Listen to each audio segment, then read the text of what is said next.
অর্থনৈতিক দৃষ্টিকোণ থেকে সারা বিশ্বে পর্যটন শিল্প অন্যতম একটি খাত।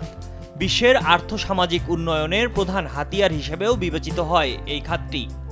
প্রতিনিয়ত বিশ্বজুড়ে বাড়ছে পর্যটনের পরিধি। দিন যত যাচ্ছে মানুষ আরও বেশি পরিমাণ অর্থ খরচ করছে পর্যটন খাতে। আর এই খাতে ক্রমাগত বাড়ছে কর্মসংস্থান। এতে পর্যটন খাত আরও বেশি গুরুত্বপূর্ণ হয়ে উঠছে বিশ্বব্যাপী, এমনটি বলছে পরিসংখ্যান।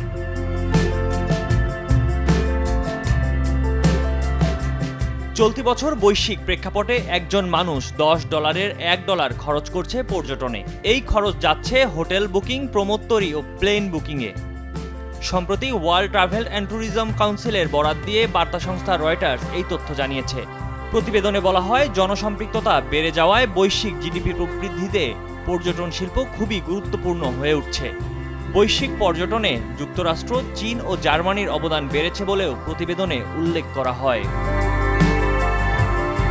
ওয়ার্ল্ড ট্রাভেল অ্যান্ড ট্যুরিজম কাউন্সিলের তথ্য মতে চলতি বছর বৈশ্বিক জিডিপি প্রবৃদ্ধিতে পর্যটনের অবদান আগের বছরের একই সময়ের তুলনায় 12.1% বেড়ে $11.1 ট্রিলিয়ন পৌঁছেছে।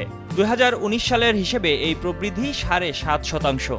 এতে আরও বলা হয়, চলতি বছর পর্যটন খাতে কর্মসংস্থান 348 মিলিয়ন। 2019 সালের তুলনায় এই সংখ্যা 13.6 মিলিয়ন বেশি। পর্যটকদের বাড়তি চাপ সামলাতে এই খাতে কর্মসংস্থান ক্রমাগত বাড়ছে।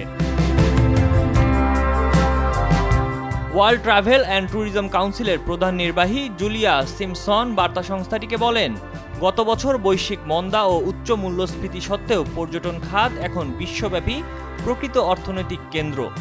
ইউএস ট্রাভেল অ্যাসোসিয়েশনের হিসেবে যুক্তরাষ্ট্রের পর্যটন খাতে বর্তমানে আরও 1 মিলিয়ন মানুষের কাজের সুযোগ আছে। গত বছর এই খাতে কর্মরত ছিলেন 27 মিলিয়ন মানুষ।